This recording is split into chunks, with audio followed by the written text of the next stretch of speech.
Welcome to 2020 Basic Election Judge Training. This presentation covers the basics of serving as an election judge. This, along with other training resources provided by your city, will help prepare you to serve on Election Day.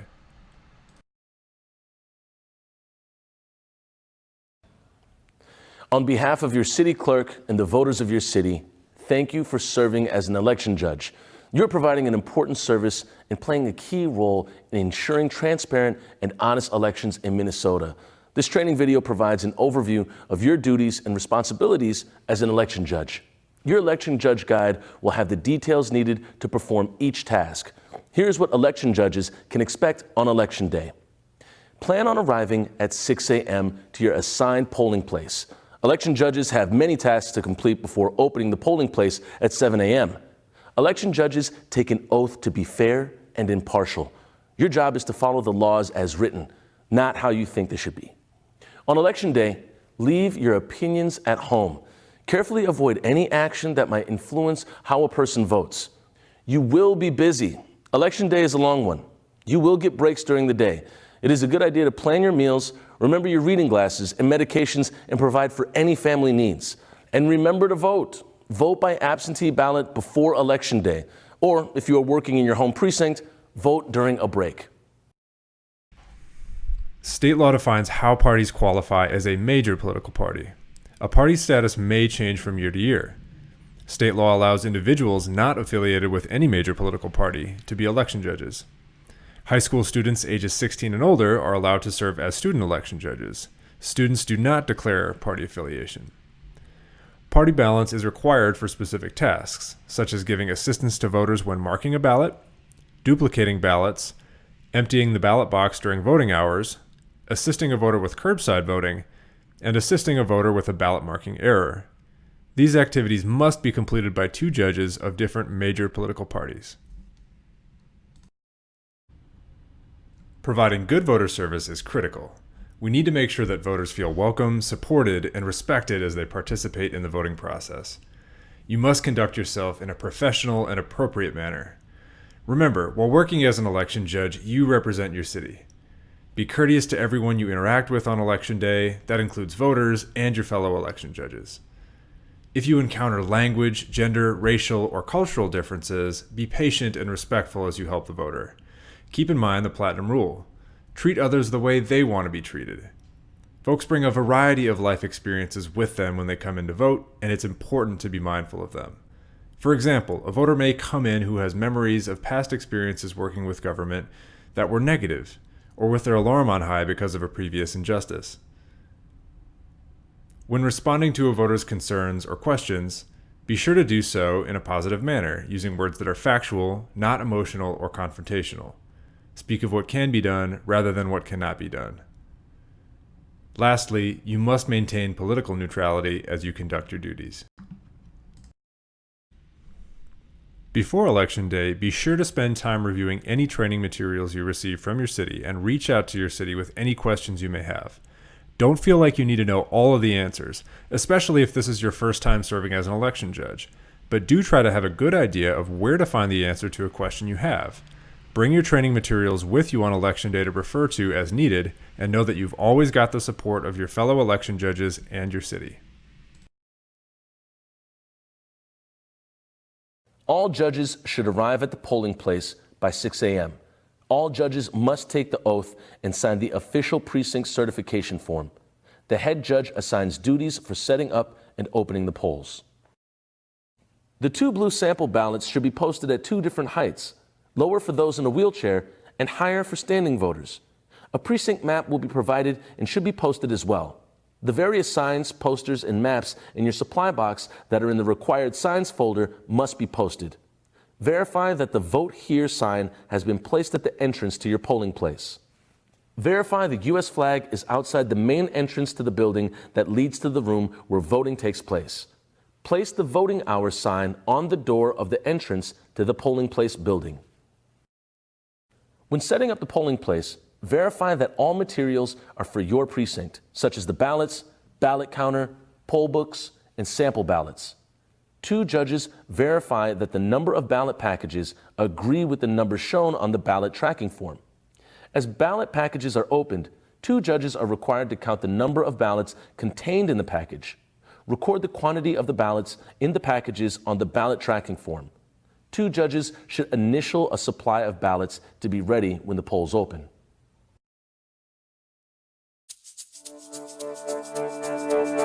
Election judges are responsible for accurate documentation, completion of forms, and reporting details of activities in the polling place. We work together as a team to achieve excellence in election documentation. Before Election Day, your city clerk records important precinct information on Election Day forms. The forms are sent to each polling place for judges to document information about their precinct. These forms are used by the election judges throughout the day. The official precinct certification form is required to document the Election Day process from beginning to end. All judges must affirm the oath by signing the form before beginning polling place setup. This form is also used to certify the seal numbers on the voting equipment are correct and to confirm the number of ballot packages delivered to the precinct. The ballot tracking form is used to confirm ballot quantities delivered to the polling place. Election judges are required to count and record the number of ballots in each package as they are opened. 2 judges initial a supply of ballots before the polls open. After the polls close, the precinct judges must complete the election night ballot audit portion of this form. The Election Day incident log is used to record concerns, questions, and events. I need you to take an oath.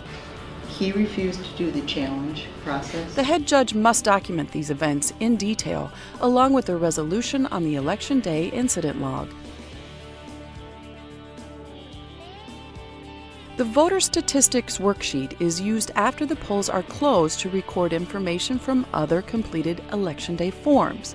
This reconciliation process will determine that the number of persons voting in the precinct matches the total number recorded by the ballot counter. The head judge ensures that all paperwork is placed in the appropriate envelope or folder for return to election headquarters. Head judges bring completed forms and voted ballots to election headquarters.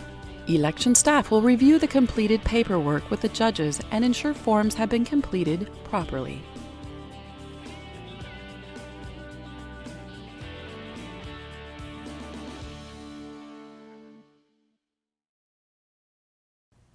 The polling place will have poll books, the ballot counter, and the AutoMARK, plus numerous voting stations to set up. You may be asked to assist the head judge when setting up the ballot counter or poll books and hotspot.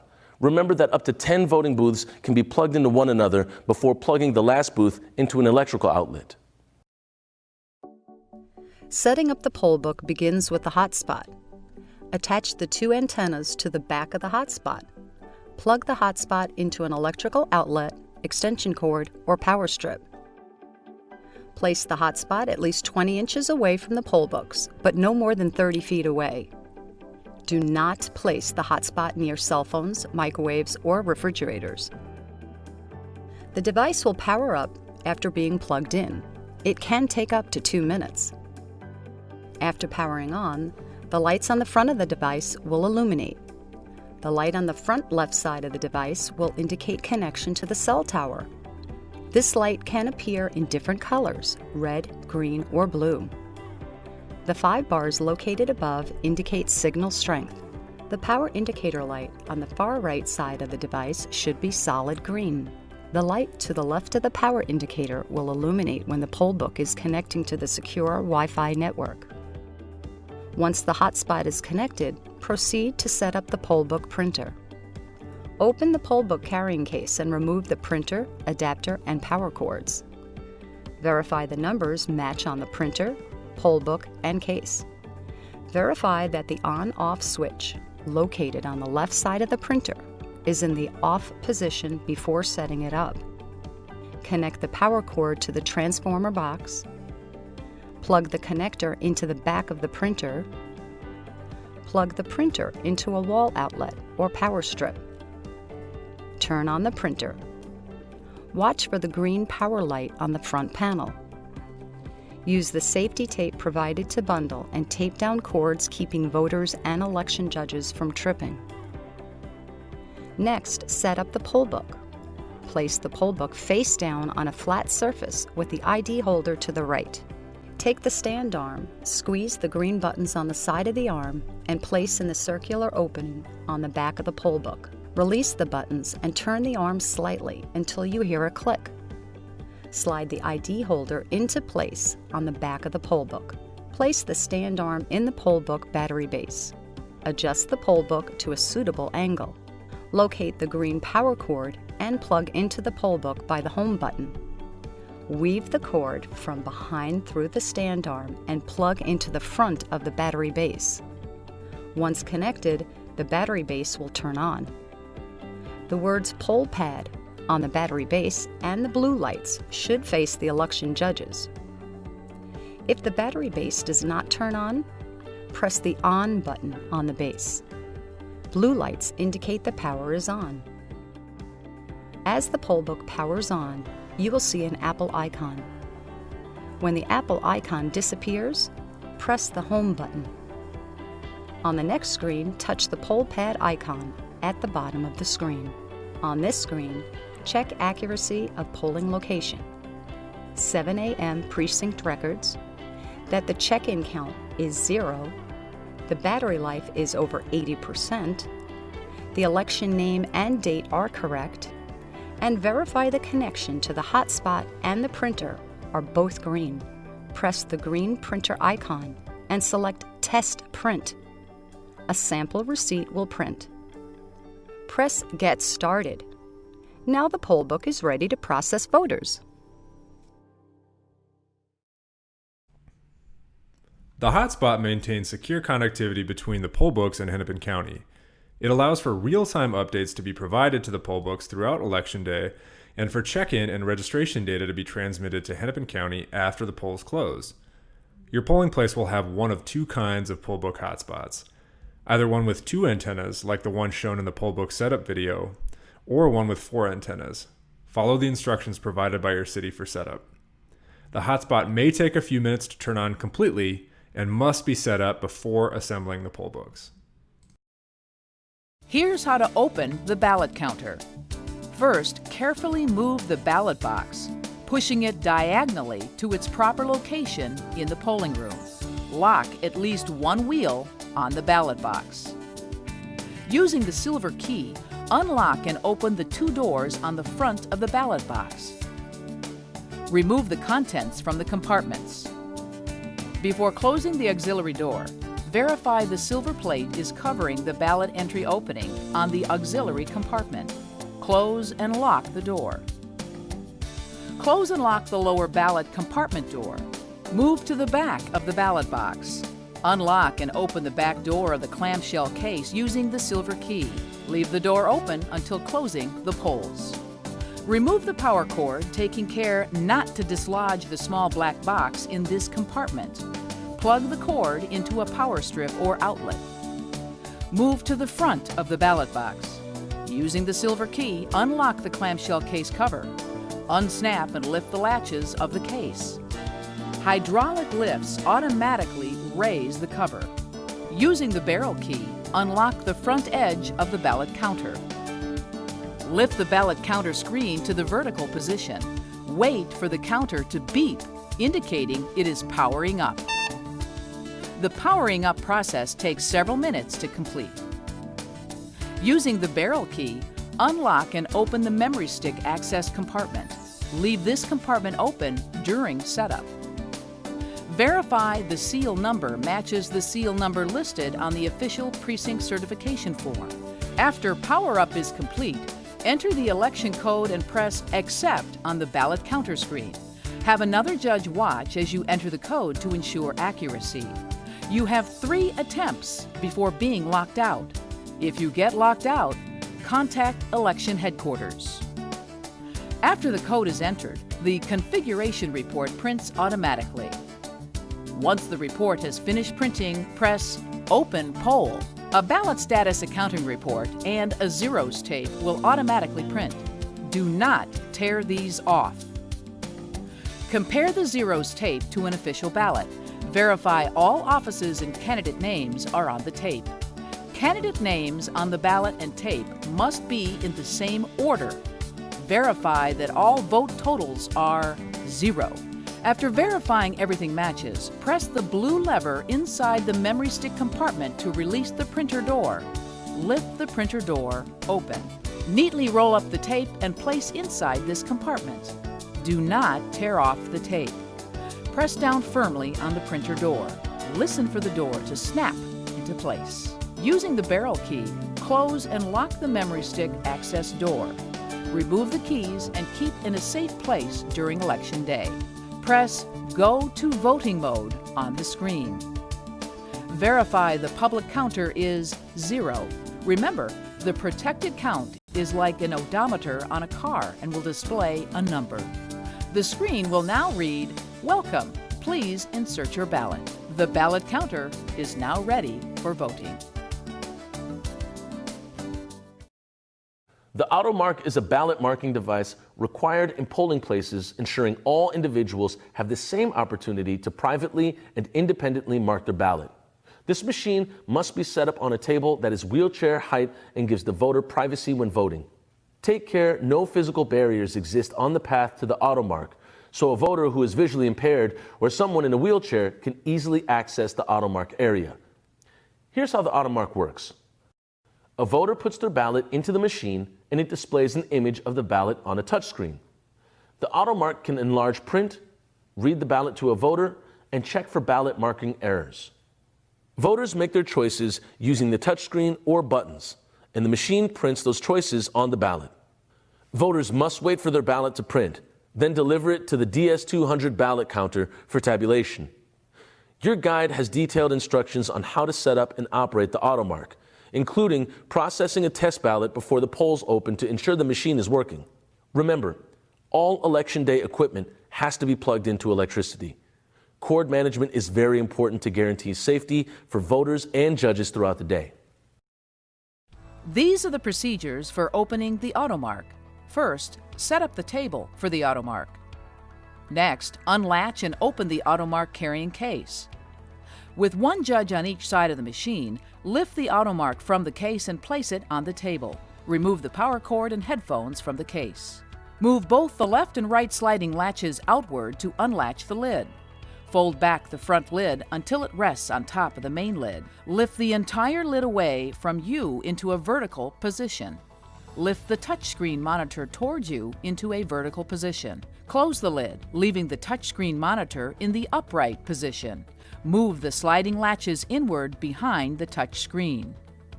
Pull the ballot feed tray up and lower into position. Keep the headphones near the AutoMARK. Connect the power cord to the back of the AutoMARK and plug into an outlet.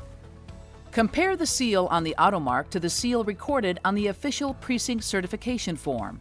2 judges must sign the form. The AutoMARK has a key-activated switch panel located on the front of the unit. Insert the key and turn the mode switch to the center or on position. Remove the key. When in the on position, a light indicator will display the current status of the power supply. The AutoMARK will take about 10 minutes to power up. Before voting begins, the AutoMARK needs to be tested. Write AutoMARK test on 2 unmarked ballots. Insert 1 ballot into the AutoMARK. Using the second ballot, compare the offices and candidates on the ballot to the offices and candidates displayed on the screen and heard through the headphones. Do not vote the ballot. After checking the last contest on the ballot, select Exit Return Ballot. Place the 2 unmarked test ballots in the spoiled ballot envelope. Do not put them in the ballot counter. The AutoMARK is now ready for voting. As an election judge, it is your responsibility to do everything possible to help each voter participate equally. Remember, before the polling place opens, review your voting room. Are all areas clear of obstacles? Do you have adequate signage to show handicap access? Have you practiced good cord management? Does this photo show good cord management? No. Always keep in mind the 3 core principles for effective polling place setup: access, traffic flow, and privacy. Election judges serve in various capacities and may expect to rotate duties throughout the day. The different judges' duties and responsibilities are detailed in this video. The types of judges are head judge, assistant head judge, greeter judge, poll book judges, demonstration judge, ballot judge, ballot counter judge. Let's review the duties for each. Here's a quick overview of each of the duty stations in the polling place and how they are typically set up. Depending on the building you're in and the election, your setup may differ, but the basic path a voter takes through the polling place remains the same. Head judges are polling place supervisors and receive special training. They assign duties to each judge and are the go-to person for any questions. The head judge handles unusual incidents, manages paperwork, and communicates with election headquarters throughout the day. Working with the ballot judge, the head judge monitors the supply of ballots. Support your head judge in their decisions. The head judges use the checklists to assure all procedures and forms are completed as required for their precinct. Use the incident log throughout the day to maintain a record of activity in the polling place. Make sure the entries are detailed and specific to maintain an accurate record. The greeter judge welcomes voters and determines whether they are registered in the precinct using the greeter list. The greeter judge assists in managing how many voters are allowed into the voting room. Only allow as many voters in as can be efficiently processed. During busy times in the polling place, line management will be critically important. If a voter is not on the greeter list, check the Precinct Finder to determine the voter's correct polling location. If the voter is in your precinct, direct them to the poll book judge. If a voter is not in your precinct, give the voter the address of their correct polling location. The greeter judge also monitors activities near the entrance to the polling place. Greeter judges are typically stationed near the entrance to the voting room. This is a sample page from the greeters list. This is a list of all registered voters in the precinct. To use the greeters list, ask the voter for their name and then search for it by last name in column 2. Ask the voter for their address and look for that in column 3. If the voter's information appears in this list and their name and address are current, they are registered to vote in the precinct and may proceed to the poll book judge. If the voter's name or address has changed, they will need to update their registration and may need to be directed to a different precinct. If the voter's information does not appear in this list at all, they either need to register or are in the wrong precinct. This is a sample page from the Precinct Finder. To determine if a voter is in the correct precinct, you locate the street name in the first column. The second column has address ranges. You locate which address range the address falls into. The third column indicates if the addresses in the range are for odd numbers, O, even numbers, E, or both odd and even numbers, B. The fourth column shows which precinct the address is located in. Your Precinct Finder will have a list on the front with all precinct polling locations and their addresses.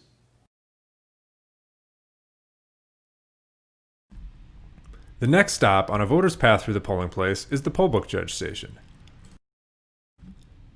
Poll book judges check in registered voters and help voters complete Election Day registration. Once a voter has been checked in or registered, a voter signature certificate or Election Day registration application is collected by the poll book judge, and a voter's receipt is issued to the voter. When collecting signature certificates and registration applications, place these face down in the appropriate containers. Voter signature certificates and Election Day registration applications are legal documents that print from the poll book printer and are reviewed and signed by the voter as part of the check-in and registration processes. A voter's receipt, which can be thought of as a voter's ticket for a ballot, also prints from the poll book printer and is given to the voter after the signed voter signature certificate or Election Day registration application is collected by the poll book judge.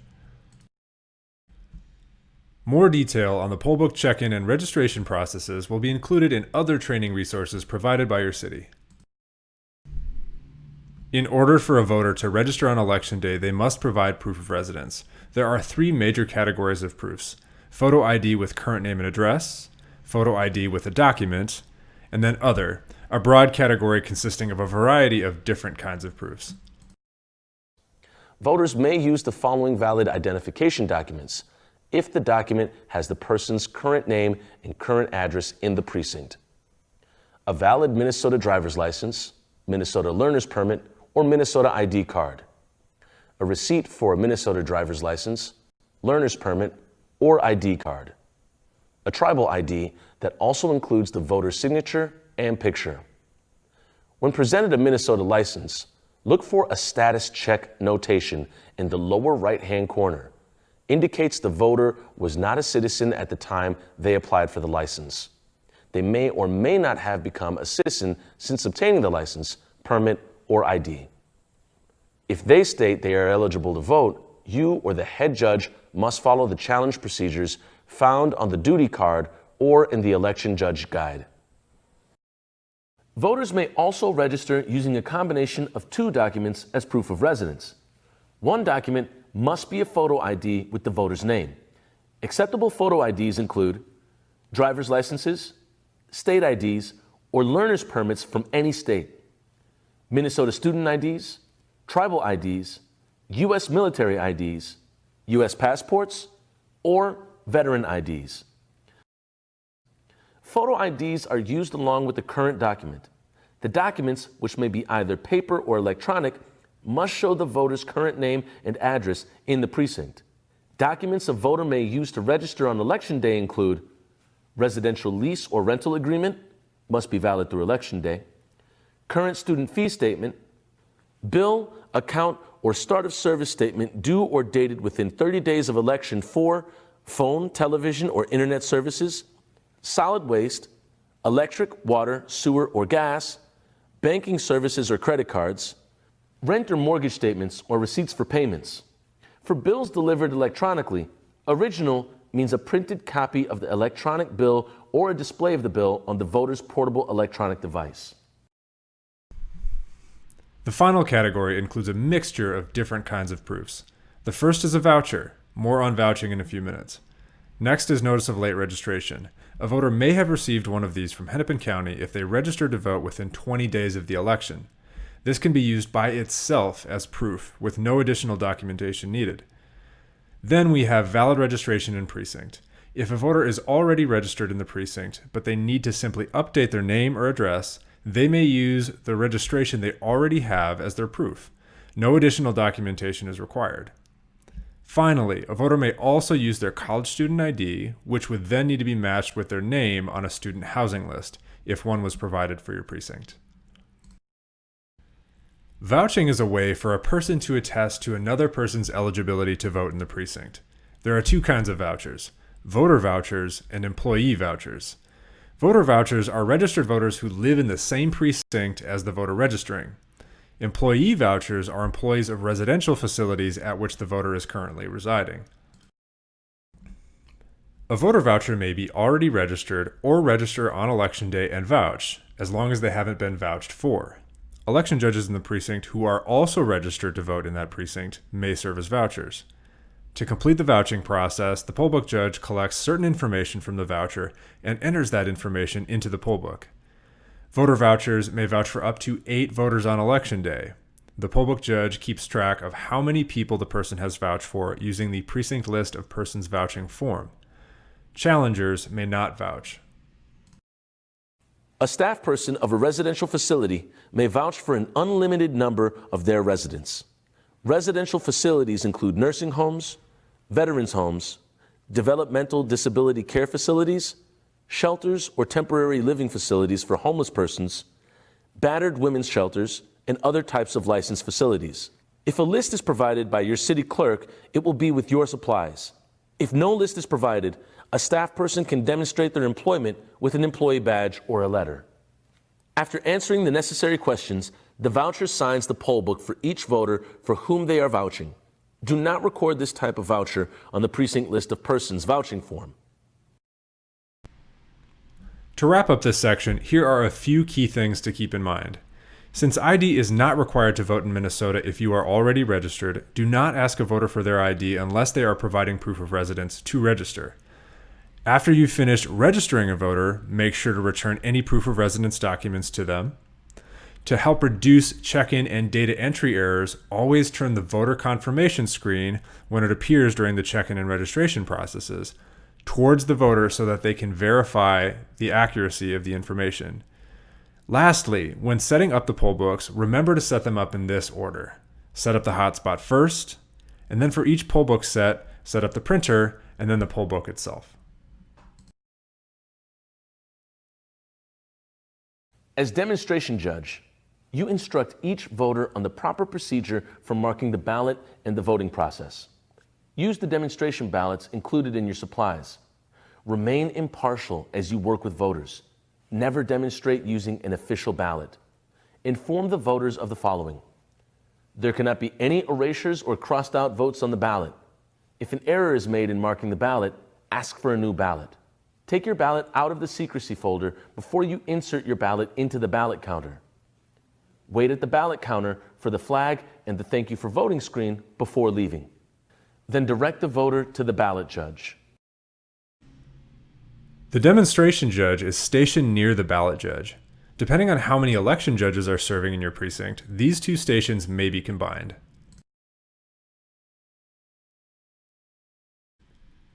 The voter's next stop is the ballot judge. The ballot judge collects and tracks voters' receipts and issues ballots. If your polling place has multiple precincts or several school districts, you may have to manage different styles of ballots. Be sure to provide the voter with the correct ballot. When issuing a ballot, the ballot judge collects the voter's receipt from the voter, numbers it consecutively going from the last receipt collected, and issues a ballot to the voter inside a secrecy folder. Be sure to only issue ballots that have been initialed by 2 election judges. Tell the voter that they have the right to receive a replacement ballot if they make a mistake in marking their ballot, and to return it to you if they need to do so. Direct the voter to an unoccupied voting booth or the AutoMARK. The voter may use another writing surface if they choose. Throughout the day, the head judge will be regularly checking the number of voters' receipts and comparing that to the public count on the ballot counter. If a discrepancy is found, the head judge will work with the ballot judge to resolve the issue. Watch the supply of ballots closely and promptly notify the head judge if only 2 packages remain. Keeping an accurate tally of voters' receipts is very important. Take care when numbering each receipt. This will save you time when closing the polls. Your city will provide you with a way to keep voters' receipts organized as you collect them. Periodically, you'll place collected voters' receipts in the used voter receipts envelope. If a voter makes a mistake while marking their ballot, for instance if they select the wrong candidate by mistake, they can return it to you for a replacement. When this occurs, have the voter place their original ballot into the spoiled ballot envelope, then issue the voter a blank ballot.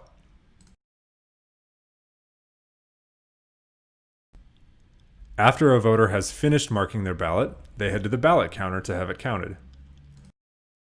The ballot counter judge monitors the operation of the ballot counter. Voters may insert their own ballot into the machine unless they request help. When the voter is finished, offer them an I voted sticker. Inform each voter to wait at the ballot counter after inserting their ballot until the flag is displayed, indicating the ballot has been accepted. The ballot counter is programmed to read the ballot for that specific polling location, and it will also check for ballot marking errors. For example, during a primary election, it will check if a ballot was marked for candidates from more than one political party, which is not allowed. If the counter locates an error, it will hold the ballot and provide an error message. The ballot counter judge uses the error message to explain the situation to the voter. Inform the voter they may choose to have the ballot returned and receive a replacement ballot or have their ballot cast as marked. If the ballot counter stops working, call election headquarters immediately. To avoid having voters wait, have them deposit their ballots into the auxiliary slot. The ballots will go directly into the secure compartment. When the ballot counter is working again, as time permits, or at the end of the day, judges should remove the ballots from the auxiliary compartment and insert them into the ballot counter to be tabulated. If the ballot counter holds the ballot, ask the voter to stop. Read and explain the message displayed on the screen. While assisting the voter, remember not to look at the voter's ballot unless they request help. Some of the reasons the ballot is not acceptable include: a voter voted for too many candidates in a single office, called an overvote.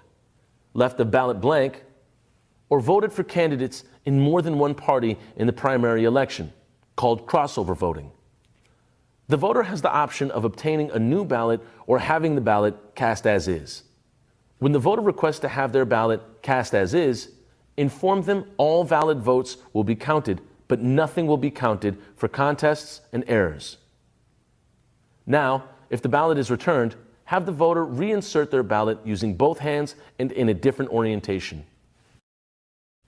If the ballot counter becomes inoperable during the day, do not stop voting. Inform the head judge of the situation. The head judge should unlock and open the auxiliary compartment slot. Direct voters to insert their ballots into this slot. Immediately inform election headquarters that the ballot counter is not working. Record the information on the incident log. Once the ballot counter is operational, record this information on the incident log. The head judge will close and lock the auxiliary compartment. The ballots must be left in the compartment until they can be tabulated by the ballot counter as time permits or at the end of the day. Judges must monitor who is in or around the polling place. Generally, only voters are allowed to be present, even though they cannot linger once they finish voting. There are some permitted individuals besides voters who can be in or near the polling place, with the most common being media, people assisting a voter, challengers and exit pollsters. Please see your guide for a full list. Media can be inside the polling place if they show a photo ID and credentials to the head judge. Their activities are strictly limited to observation. They should not interview voters or interfere with voting in any way. Persons providing physical assistance or language support to voters may be in the polling place. Another approved individual is an appointed challenger. Political parties and nonpartisan candidates can appoint challengers to be present at a polling place and challenge voter eligibility. We'll cover the challenge process later. Finally, people conducting exit polls can be on the premises, but not in the room where voting occurs. They can only approach voters after they have finished voting and can only offer an anonymous written survey.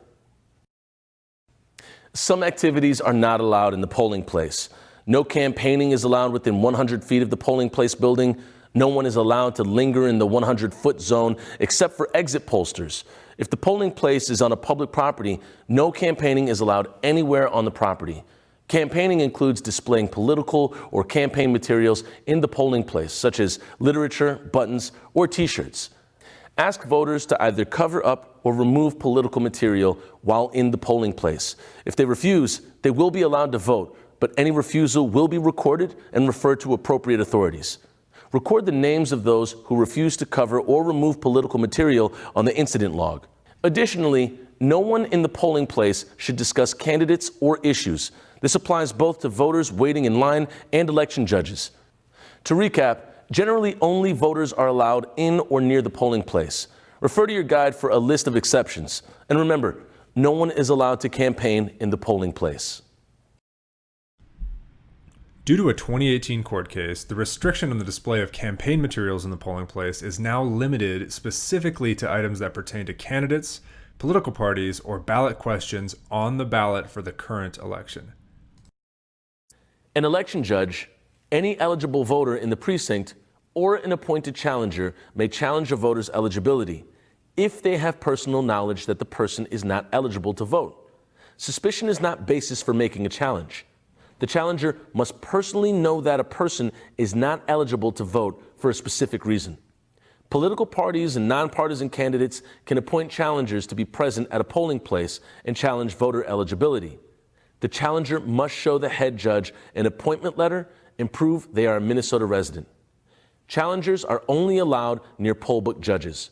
They are not allowed to view poll book display screen or to speak directly to a voter. Challengers cannot monitor all aspects of polling place operation. Their only role is to challenge a voter's eligibility based upon personal knowledge. The process starts when the challenger documents the basis of their challenge. The challenger cannot speak to the voter and should only address the election judge.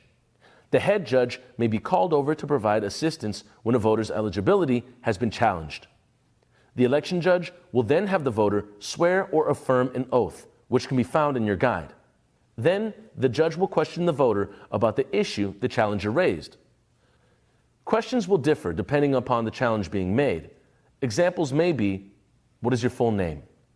What is your residential address? Are you at least 18 years of age? Are you a citizen of the United States? If the voter's answers indicate the voter is eligible to vote in the precinct, the voter may complete their check-in, sign the certificate, and proceed to vote. If a voter refuses to answer questions, is not eligible, or refuses to sign the certificate, get the head judge to complete the process in the poll book and inform the voter that they cannot vote now or later in the day. If a voter has feedback or a complaint, there are forms available in your polling place supplies to document these. Refer the voter to your head judge, who will work with the voter to document their feedback or complaint. After Election Day, election officials will review these and follow up as appropriate.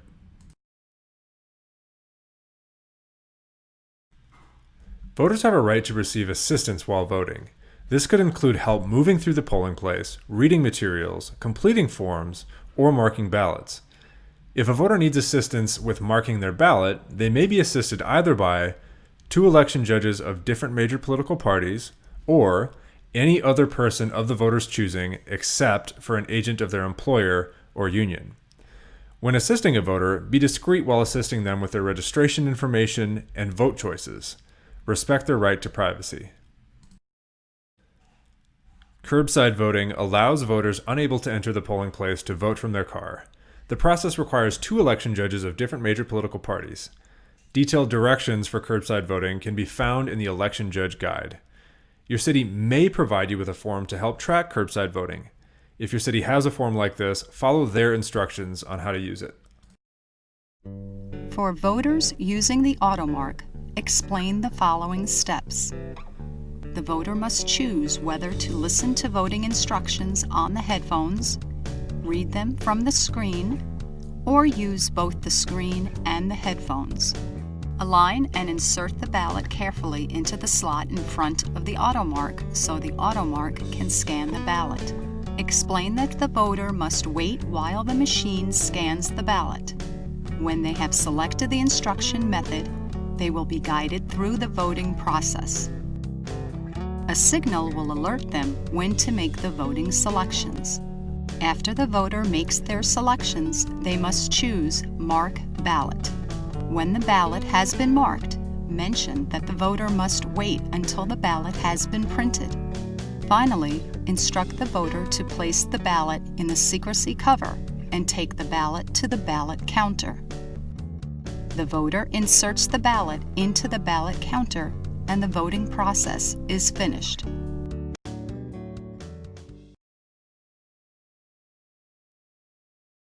Though it comes at the end of a long day, the work you perform after the polls close is vital to election transparency and integrity.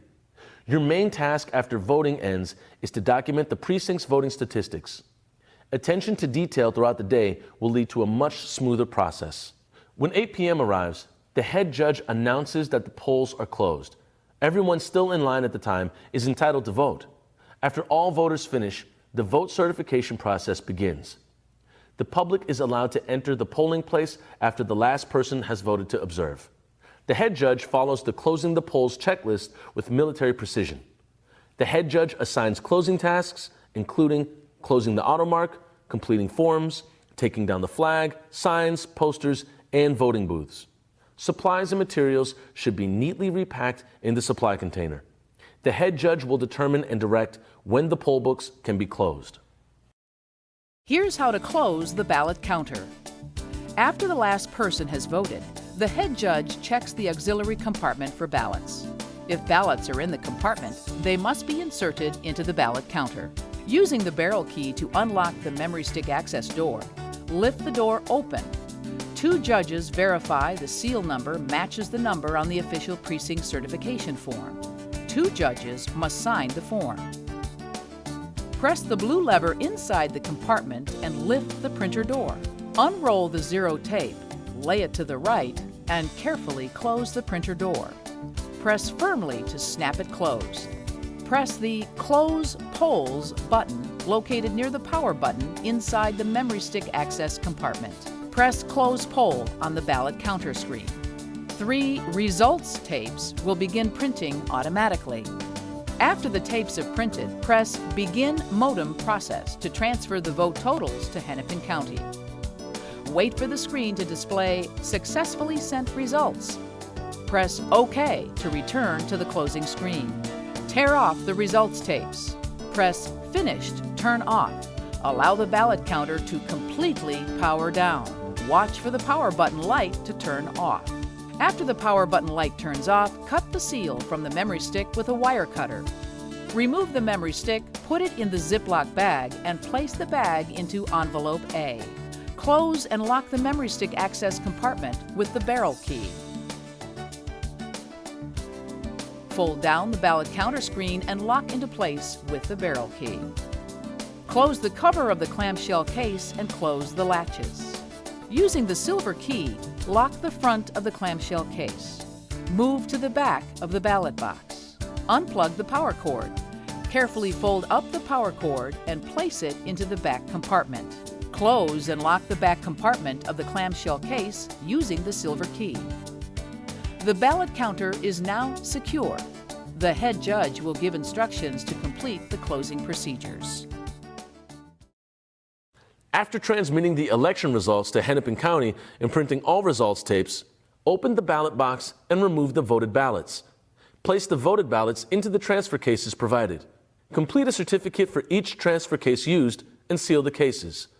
After a general election, write-ins will be tallied the next day at election headquarters. It is important to place the unused ballots into the ballot box. Election headquarters will direct you about any additional items to be repacked into the ballot box. Verify all compartments and doors are locked on the ballot box. Following the 8 p.m. close of polls and after checking in the last voter, the poll books must be synchronized.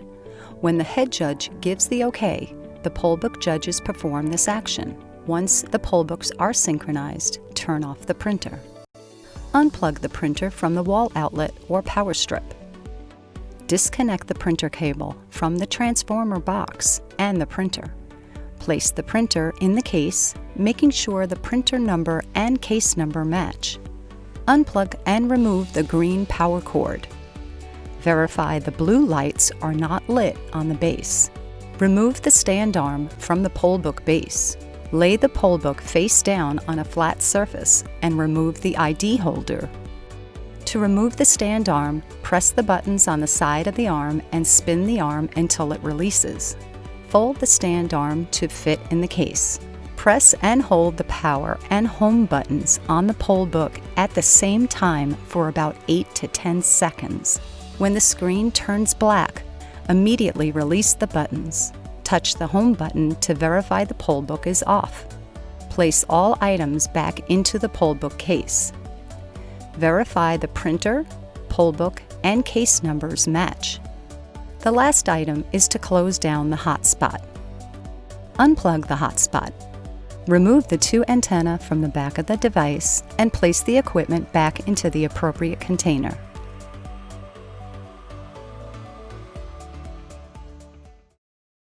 All judges work together as a team, supporting the head judge in recording and reconciling the election statistics.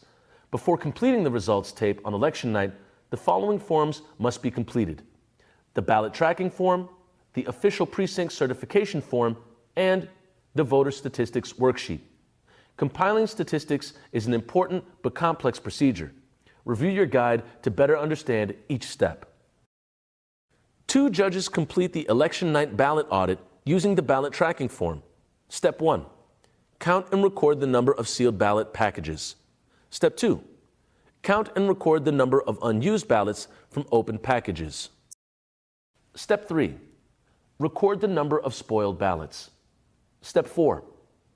Record the number of duplicated ballots. Step 5. Record the total number of ballots in the ballot box. Total the number of ballots by adding lines 1 through 5. 2 judges must sign this form certifying the audit has been completed. The official precinct certification form is used again during the closing process. 2 election judges verify the seals on the election equipment are intact and the numbers match the precinct certification form after the polls close. Then sign the form.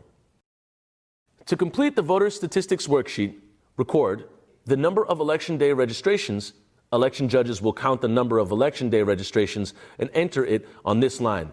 Place the signed forms into the election day registrations envelope. B, the number of voter receipts. C, the number of persons voting from the public counter.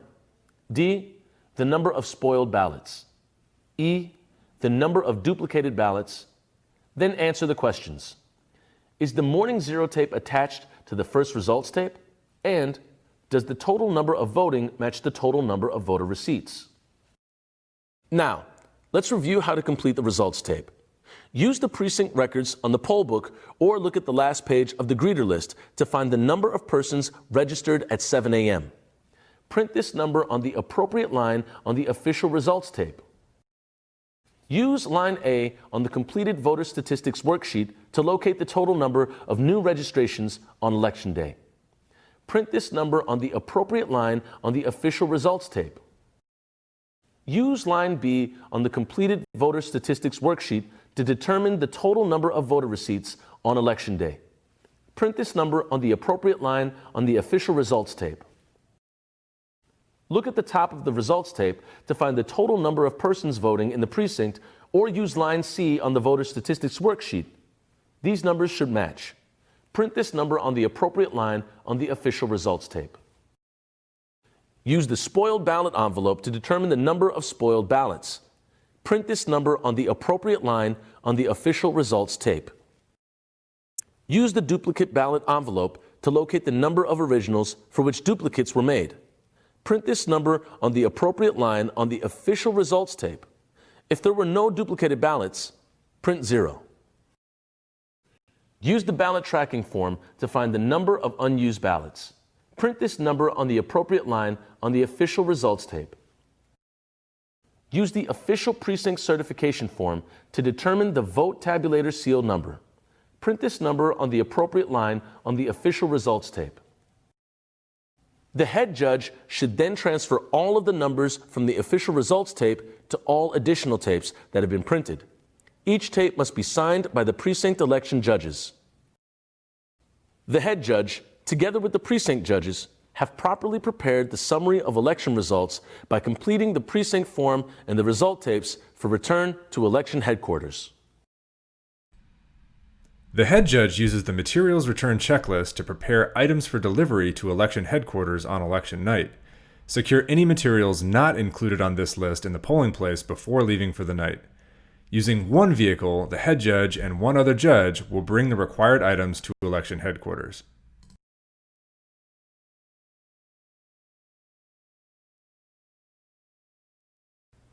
Once again, thank you for your willingness to participate as an election judge. Remember, you are the guardians of democracy. Have a great election day.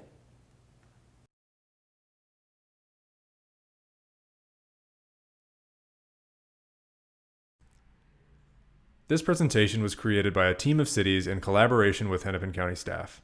Special thanks to the cities of Edina and Bloomington for developing most of the media included in this presentation.